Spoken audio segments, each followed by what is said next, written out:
Complete journey of Ram temple. Ayodhya Saryu के किनारे बसा एक छोटा सा नगर जो हिंदुस्तान की धार्मिक परंपरा से लेकर सियासत के बीच घूमता रहा। जितना यह पुराना शहर है, जितनी पुरानी इस नगर से जुड़ी कहानियां हैं, उतनी ही चर्चित है राम के अयोध्या से जुड़े वो अध्याय जो भारतीयता के आधार बिंदु हैं। अवध नगरी अयोध्या मूल रूप से मंदिरों का शहर रहा है। यही है हिंदुओं के आराध्य श्री राम की जन्मभूमि। कहा जाता है कि अयोध्या नगरी को भगवान श्री राम के पूर्वज विवस्वान यानी सूर्य पुत्र वैवस्वन मनु द्वारा बसाया गया था। लेकिन भगवान श्री राम के जल समाधि लेने के बाद अयोध्या कुछ समय के लिए उजाड़ हो गई थी। कहा जाता है कि राम जी के पुत्र कुश ने फिर से अयोध्या का पुनर्निर्माण कराया और इसके बाद सूर्यवंश की अगली 44 पीढ़ियों तक इसका अस्तित्व चरम पर रहा। इसके बाद महाभारत काल में हुए युद्ध के बाद भी अयोध्या फिर से उजाड़ हो गई। श्री राम जन्मभूमि अयोध्या और यहां बने श्री राम मंदिर को एक नहीं बल्कि कई बार आक्रमणों का सामना करना पड़ा। अयोध्या को नष्ट करने के लिए मुगलों द्वारा कई अभियान भी चलाए गए।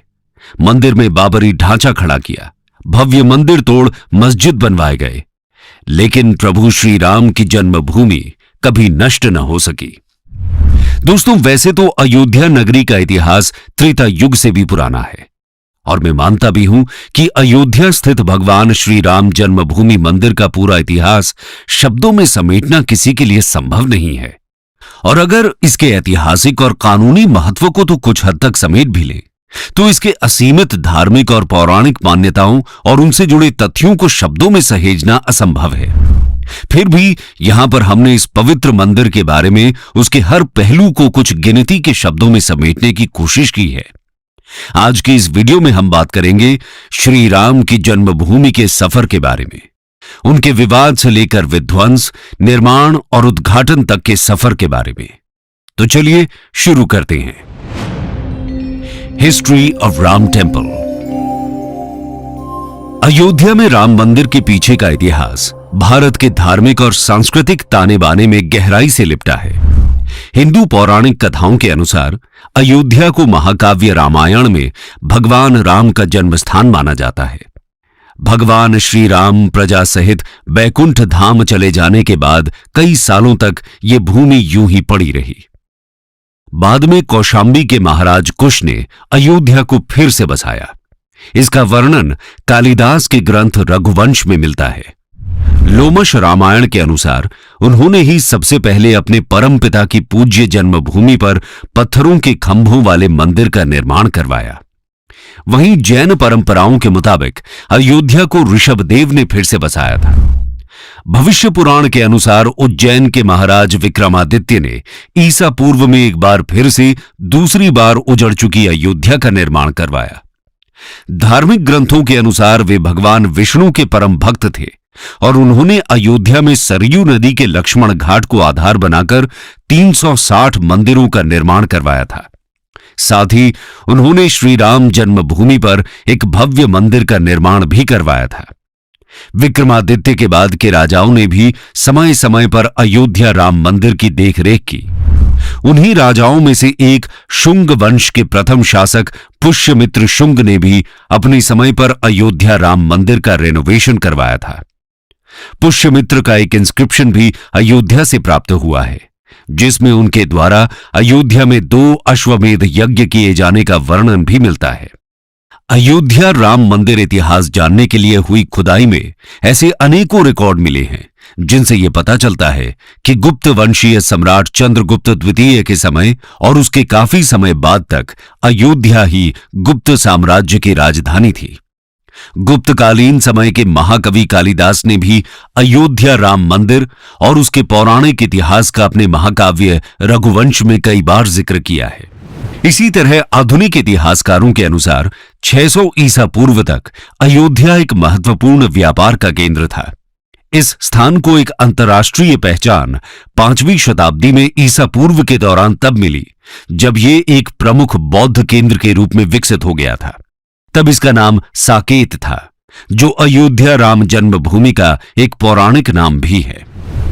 चीनी भिक्षु फाहियान ने भी यहां अयोध्या राम मंदिर के साथ कई बौद्ध मठों के होने का वर्णन किया है। यहां पर 7वीं शताब्दी में चीनी यात्री हायोनसांग भी आया था। उसके अनुसार यहां पर 20 बौद्ध मंदिर उपस्थित थे, जहां 3000 भिक्षु रहते थे, और यहां पर हिंदुओं का एक प्रमुख और अति भव्य अयोध्या राम मंदिर भी था, जहां पर रोज हजारों की संख्या में लोग दर्शन करने के लिए आते थे। इसके बाद प्राप्त साक्ष्यों के अनुसार ईसा की 11वीं शताब्दी में कन्नौज के राजा जयचंद का शासन आया, तो उसने अयोध्या राम मंदिर पर से सम्राट विक्रमादित्य के प्रशस्ति शिलालेखों को उखाड़कर उन पर अपना नाम लिखवा दिया था। पानीपत के युद्ध के बाद जयचंद का भी अंत हो गया। इसके बाद भारतवर्ष पर फॉरेन इन्वेडर्स का अटैक बढ़ गया। इन इन्वेडर्स ने काशी, मथुरा के साथ ही अयोध्या राम मंदिर में भी लूटपाट की और पुजारियों की हत्या कर मूर्तियों को तोड़ने का क्रम जारी रखा। लेकिन ऐसे कई आक्रमणों को झेलने के बाद भी अयोध्या राम मंदिर अपनी भव्यता के साथ 14वीं शताब्दी तक किसी प्रकार बचा रहा। इतिहासकारों द्वारा यह भी कहा जाता है कि सिकंदर लोदी के शासनकाल तक अयोध्या राम मंदिर मौजूद था, लेकिन 14वीं शताब्दी में हिंदुस्तान पर मुगलों का अधिकार हो गया और उसके बाद ही अयोध्या राम मंदिर का इतिहास बदलने लगा। मुगलों द्वारा अयोध्या नगरी को नष्ट करने के लिए कई अभियान चलाए गए और आखिरकार 1528-29 में इस भव्य अयोध्या राम मंदिर को तोड़ दिया गया और उसकी जगह मुगल बादशाह बाबर के सिपह सलार मीर बाकी ने विवादित जगह पर एक मस्जिद नुमा ढांचे का निर्माण कराया। बाबरनामा के अनुसार 1528 में अपने अयोध्या पड़ाव के दौरान बाबर ने राम जन्मभूमि के स्थान पर मस्जिद निर्माण का आदेश दिया था। दोस्तों, अयोध्या राम मंदिर के स्थान पर बनाई गई मस्जिद में खुदे 2 संदेशों से इसका साफ संकेत भी मिलता है। इसमें एक संदेश में खास तौर से जिक्र किया हुआ है, जन्नत तक इसके न्याय के चर्चे हैं। ऐसे महान शासक बाबर के आदेश पर दयालु मीर बाकी ने फरिश्तों की इस जगह को मुकम्मल रूप दिया। हालांकि इसका भी जिक्र मिलता है कि अकबर और जहांगीर के शासनकाल में हिंदुओं को यहां राम मंदिर की भूमि एक चबूतरे के रूप में सौंप दी गई थी।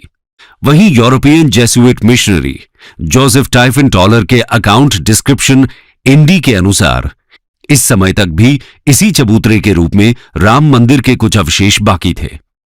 लेकिन क्रूर शासक औरंगजेब के समय में अयोध्या के गवर्नर फिदाई खान ने औरंगजेब के आदेश पर 1660 एडी में राम मंदिर और हिंदुओं द्वारा प्रभु श्री राम की जन्मभूमि माना जाने वाला रामकोट फोर्ट्रेस तोड़कर अपने पूर्वज बाबर के सपने को पूरा करते हुए मीर बाकी द्वारा बनाए गए मस्जिद के ढांचे को एक भव्य मस्जिद का रूप दे दिया।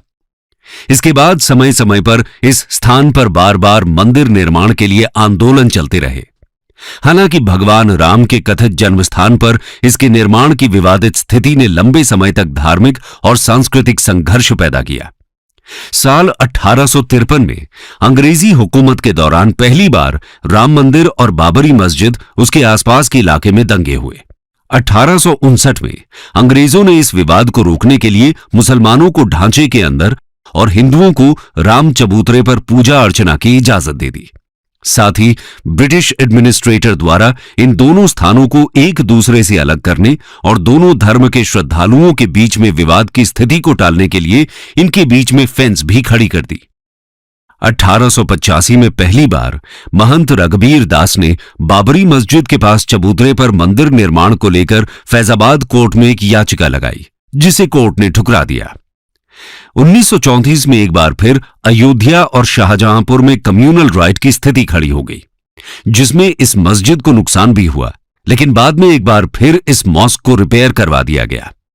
इसी कड़ी में 1944 में सुन्नी वक्फ के कमिश्नर ने बाबरी मस्जिद की जमीन को सुन्नी प्रॉपर्टी डिक्लेयर कर दिया। उनका कहना था कि बाबर एक सुन्नी मुसलमान था, ऐसे में यह जमीन वक्फ बोर्ड के अंडर आती है। साल 1947 में भारत आजाद हो गया और इसके कुछ समय बाद 23 दिसंबर 1949 को राम जन्मभूमि मंदिर के इतिहास में एक बार फिर जबरदस्त मोड़ आ गया। उस दिन रामलला की प्रतिमा मस्जिद के अंदर अचानक से विराजमान पाई गई। ये विवाद इतना बढ़ा कि आखिरकार तत्कालीन सरकार को उस ढांचे को विवादित मानकर उस पर ताला लगवा देना पड़ा। ढांचे के अंदर नमाज रुक गई, लेकिन बाहर राम चबूतरे और परिसर के बाकी हिस्सों में पूजा अर्चना निरंतर चलती रही और यहीं से यह विवाद हर गुजरते साल के साथ मुखर होता गया। साल 1950 से तत्कालीन विवादित परिसर को लेकर कानूनी जंग शुरू हुई। गोपाल विशारद और रामचंद्र दास ने ढांचे के अंदर रामलला की पूजा की इजाजत और उनकी प्रतिमा वहीं रहने देने की अनुमति के लिए फिरोजाबाद सिविल कोर्ट में 2 अर्जियां दाखिल की। 1959 में निर्मोही अखाड़ा ने भी तीसरी अर्जी लगा दी।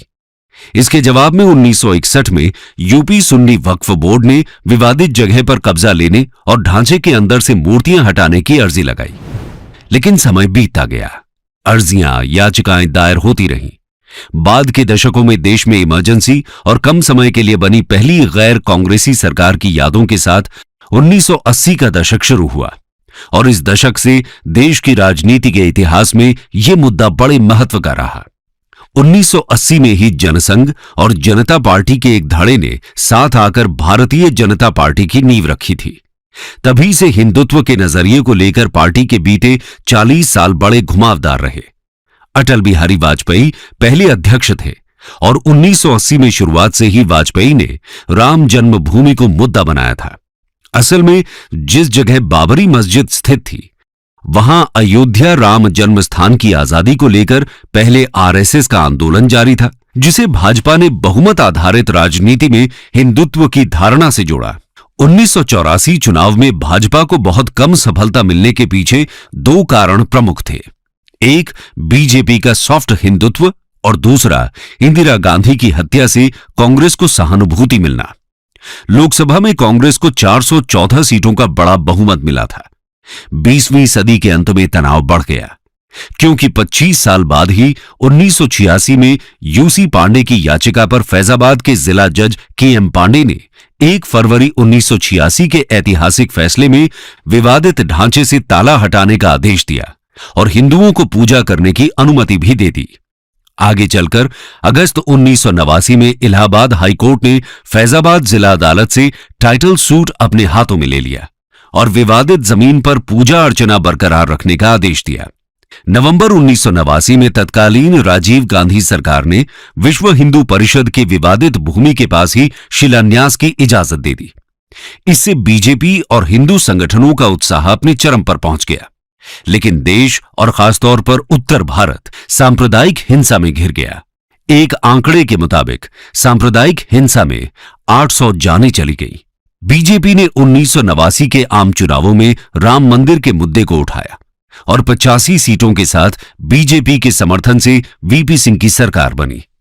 इस उत्साह को भुनाने के लिए सितंबर 1990 में बीजेपी के तत्कालीन अध्यक्ष लाल कृष्ण आडवाणी ने श्री राम रथ यात्रा का आयोजन किया और राम मंदिर जन्मभूमि आंदोलन को एक नया मोड़ दिया। आइए जानते हैं क्या हुआ। कार यात्रा और बाबरी डेमोलिशन। 90 का वो दशक राजनीति संग अयोध्या में एक भूचाल लेकर आया। इधर वीपी सिंह ने मंडल कमीशन को लागू कर दिया, जिसके बाद उनकी छवि नायक और खलनायक के बीच की बनने लगी। इससे सरकार को समर्थन दे रही बीजेपी के माथे पर भी चिंता की लकीरें दिखने लगी और बीजेपी के थिंक टैंक ने मंडल कमीशन के जवाब में कमंडल की राजनीति का दांव चल दिया। सितंबर 1990 में विश्व हिंदू परिषद, राष्ट्रीय स्वयंसेवक संघ और भारतीय जनता पार्टी ने राम जन्मभूमि स्थल पर राम मंदिर बनाने के लिए अभियान चलाया। स्थिति ने तब गंभीर मोड़ ले लिया जब बीजेपी नेता लाल कृष्ण आडवाणी ने सोमनाथ से अयोध्या तक रथ यात्रा निकाली। एक बड़ी भीड़ उनके पीछे होली और देखते ही देखते एक बड़ा समूह विवादित स्थल की ओर बढ़ रहा था। बीजेपी की समर्थन से चल रही केंद्र की वीपी सिंह की सरकार आडवाणी की इस यात्रा को किसी भी सूरत में रोकना चाहती थी। दूसरी तरफ बीजेपी ने यह तय कर लिया था कि रथ यात्रा रोकने की सूरत में सरकार से समर्थन वापस ले लिया जाएगा। वीपी सिंह को भी इसका एहसास बहुत अच्छे से था, लेकिन इतिहास ने अपनी भूमिका तय कर रखी थी। 14 अक्टूबर 1990 देश की राजधानी एक नई तरह की राजनीति का रूप देख रही थी, जिसका रंग भगवा था हाथों में लहराते भगवा रंग के झंडे, माथे पर केसरिया पट्टी और होठों पर राम के नारे। दिल्ली के दिल कनॉट प्लेस से जब अडवाणी का रथ निकला तो लग रहा था दिल्ली दिल्ली न होकर किसी पौराणिक कथा का नगर हो। राम रथ यात्रा का दिल्ली में जो मंजर था, उसके बाद संघ परिवार ने पहली बार यह महसूस किया कि अयोध्या ही वो मुद्दा है जो मुद्दों के आधार पर बिखरे संघ परिवार को एकजुट कर सकता है। इसी बीच 18 अक्टूबर को लाल कृष्ण आडवाणी ट्रेन के रास्ते बिहार पहुंच गए। दिल्ली और बिहार के बीच देर रात राजनीति की हॉटलाइन पर कुछ और ही पटकथा लिखी जा रही थी। राजनीति के समीकरण को वीपी सिंह समझ रहे थे। वो नहीं चाहते थे रथ को रोकने का क्रेडिट तत्कालीन यूपी के मुख्यमंत्री मुलायम सिंह यादव को मिले। वीपी सिंह यूपी की राजनीति का सिरा अपने हाथ में रखना चाहते थे, लेकिन मुख्यमंत्री मुलायम सिंह यादव ने जुलूस को विफल करने का फैसला ले लिया और राज्य में पूर्ण तालाबंदी की घोषणा की। 30 अक्टूबर 1990 को हवा में तनाव था, क्योंकि पुलिस ने अयोध्या के लिए सभी बस और ट्रेन सेवाओं पर रोक लगा दी थी, लेकिन इससे कार सेवकों पर कोई असर नहीं पड़ा। वे वहां पैदल पहुंचे और कुछ ने तैरकर सरयू नदी पार की। विवादित ढांचे की घेराबंदी कर दी गई और लिबरहान आयोग की रिपोर्ट के अनुसार उत्तर प्रदेश प्रांतीय सशस्त्र कांस्टेबलरी के 28,000 कर्मियों को अयोध्या में तैनात किया गया था। सुबह करीब 10 बजे थे जब वामदेव, महंत नृत्य गोपाल दास और विहिब के अशोक सिंघल के नेतृत्व में कार सेवकों का एक बड़ा समूह घटनास्थल की ओर बढ़ा। पुलिस ने उन्हें रोकने की कोशिश की तो झड़प हो गई। लगभग 1 घंटे बाद एक साधु उस पुलिस की कांस्टेबलरी बस को हाईजैक करने में कामयाब हुआ, जिसमें पकड़े गए सभी कार सेवकों को रखा गया था। वो बस को लेकर बैरिकेड्स तोड़ते हुए मस्जिद की ओर भागने लगा। बस के पीछे पैदल कार सेवकों ने भी भागना शुरू कर दिया। ये देख पुलिस बल को बड़ा झटका लगा और उन्होंने लगभग 5,000 कार सेवकों का पीछा करना शुरू कर दिया। इसके बाद बाबरी मस्जिद के ऊपर भगवा झंडा फहराया गया और फिर त्रासदी हुई। सरकार के आदेश पर पुलिस बल ने भीड़ पर फायरिंग कर दी। फायरिंग में 5 लोग मारे गए। वहीं कई लोगों की मौत सिर में चोट लगने से हुई। सरयू पुल पर भगदड़ मच गई, जिसमें और भी लोग मारे गए। इस घटना के बाद एक बार फिर 2 नवंबर को कार सेवक दोबारा बाबरी मस्जिद की ओर बढ़े और फिर झड़प हुई। पुलिस ने आंसू गैस और लाठी चार्ज कर भीड़ को तितर बितर करने की कोशिश की। कुछ कार सेवक मस्जिद तक पहुंचने में कामयाब रहे और उसे आंशिक रूप से क्षतिग्रस्त कर दिया। पुलिस ने 72 घंटे में दूसरी बार फायरिंग की। कार सेवकों का गलियों में पीछा किया गया। पुलिस ने कई कार सेवकों को मार डाला। इसमें कोठारी ब्रदर्स भी शामिल थे, जिन्हें कथित तौर पर एक घर से बाहर खींच लिया गया था। बाद में मुलायम सिंह यादव ने गोलीबारी के आदेश को दर्दनाक लेकिन आवश्यक बताया, क्योंकि उच्च न्यायालय ने फैसला आने तक शांति, कानून और व्यवस्था बनाए रखने का आदेश दिया था। इसी बीच राजनीति का दांव फिर पलटा और केंद्र के साथ साथ उत्तर प्रदेश की सरकार भी बदल गई। केंद्र में पीवी नरसिम्हा राव की सरकार बनी। यूपी में मुलायम सिंह चुनाव हार गए और कल्याण सिंह की सरकार बनी। मामला दिन ब दिन बिगड़ता गया। बहुत सारी बैठकें हुई, वाद विवाद हुए, लेकिन किसी मीटिंग, किसी बात का कोई हल नहीं निकला। 5 दिसंबर तक अयोध्या में सियासत के साथ धर्म का रंगमंच एक बार फिर सज गया। सभी को अगली सुबह का इंतजार था। 6 दिसंबर 1992 को एक महत्वपूर्ण मोड़ आया, जब आरएसएस और उसके सहयोगियों ने विवादित स्थल पर 1,50,000 वीएचपी और बीजेपी कार सेवकों की एक रैली आयोजन किया। भीड़ के बेचैन होने पर आडवाणी, मुरली मनोहर जोशी और उमा भारती जैसे नेताओं ने भाषण दिए। लगभग दोपहर के समय एक युवक घेराबंदी को पार करने में कामयाब रहा, बाबरी मस्जिद पर चढ़ गया और भगवा झंडा लहराया। इसे भीड़ द्वारा एक संकेत के रूप में देखा गया, जिसने फिर बाबरी मस्जिद पर धावा बोल दिया। बाबरी मस्जिद की सुरक्षा के लिए लगाए गए पुलिस घेरे की संख्या बहुत अधिक थी, लेकिन बेकाबू भीड़ की संख्या भी उनसे अधिक थी। भीड़ ने इमारत पर कुल्हाड़ियों और हथौड़ों से हमला किया। कुछ ही घंटों में मिट्टी और चौक से बने बाबरी मस्जिद को ध्वस्त कर दिया गया। विध्वंस की इस घटना ने आधुनिक भारत के इतिहास में एक महत्वपूर्ण अध्याय की रचना कर दी।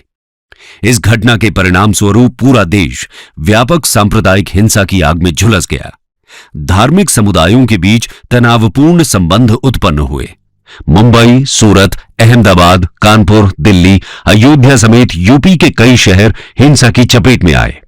एक रिपोर्ट के मुताबिक इन दंगों में लगभग 2000 लोग मारे गए। अकेले मुंबई में ही लगभग 900 लोग मारे गए।